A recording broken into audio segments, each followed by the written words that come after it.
Hi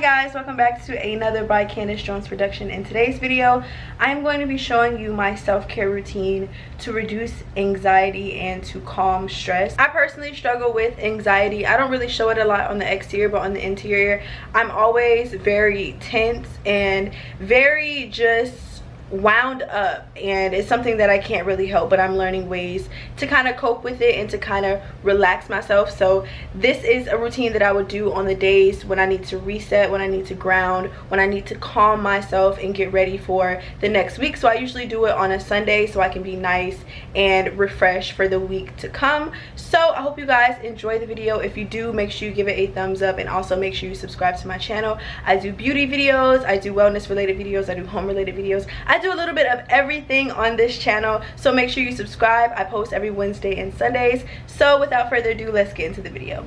Alright guys, the first thing that I do when I get up is put on my comfy little slippers and let some light into my room. Having my room well lit is very important for my calmness. And also music. I pick a playlist. Today I was feeling very chill, so I went with some Anita Baker. You can choose whatever it is that you want that you know calms you. Sometimes it's gospel for me, sometimes it's R&B.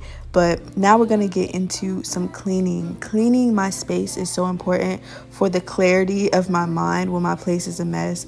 I don't feel settled. I feel super on edge, and I just don't feel as comfortable as I could be. So I'm just tidying up, and I'm not rushing. I'm making sure that everything that I do today is with ease, that I'm moving at a comfortable pace, not rushing. I don't have anything on the agenda but to do things that help my mental space. So I'm cleaning, listening to my music, and trying to enjoy it.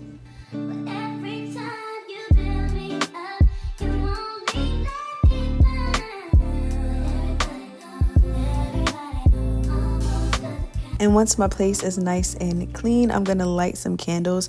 Candles just give my apartment a nice ambiance, and your environment is very important for your mental space.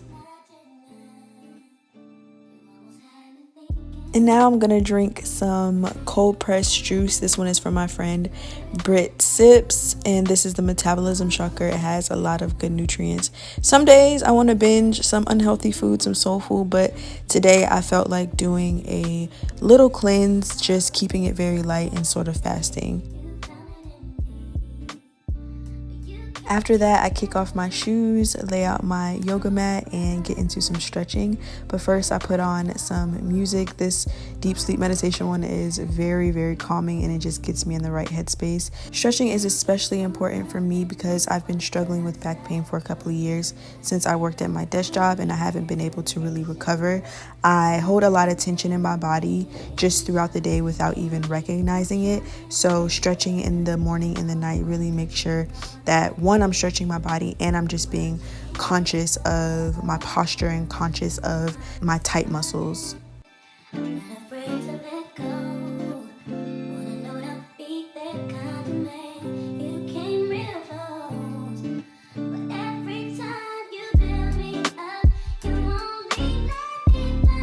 After I'm done stretching and my body is feeling nice and relaxed, I take this time to pray. This part can get a little ugly depending on how I'm feeling and how deep I'm willing to go, but it's always good to reconnect spiritually, and I think after stretching and after you feel nice and loose, it's the perfect time to do it.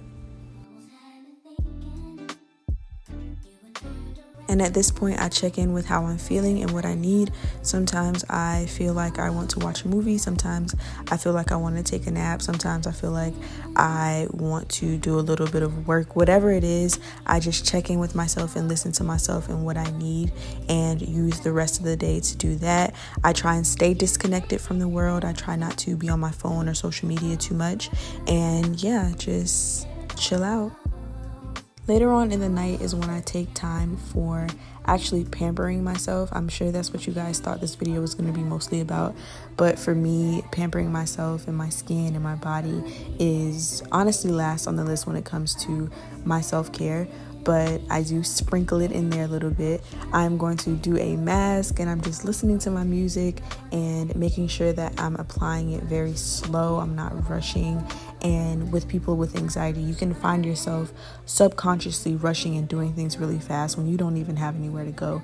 So that's really what my intention is with everything that I'm doing, is just enjoying it and just speaking relaxation over every single thing that I'm doing throughout this routine.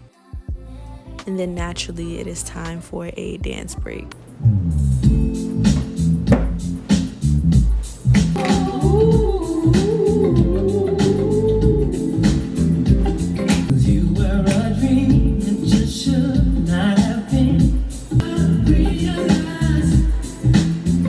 My skin has been giving me a little bit of an issue, so I'm keeping my skincare routine very, very simple.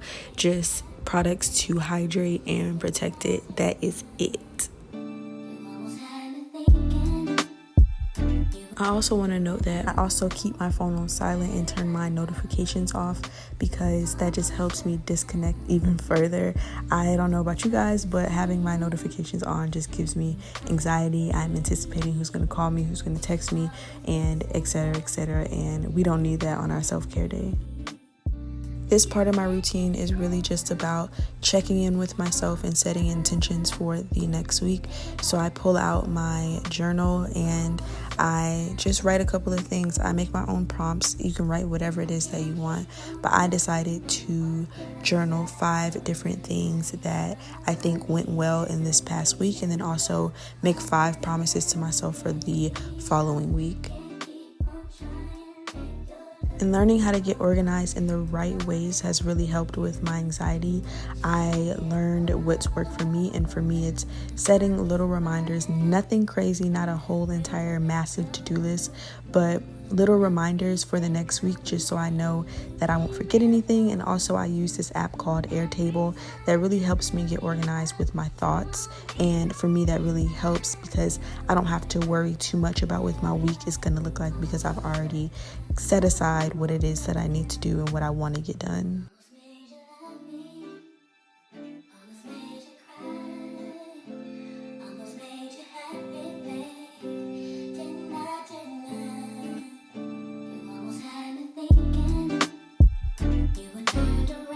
And last but not least, I try to read before I go to bed, something to get my mind off of my own life and immerse myself into something else and maybe learn something. So I'm reading this Becoming Michelle Obama book, and that is really it for this routine, guys. I hope you learned something. I hope it helped, and I will see you guys in the next one. Bye.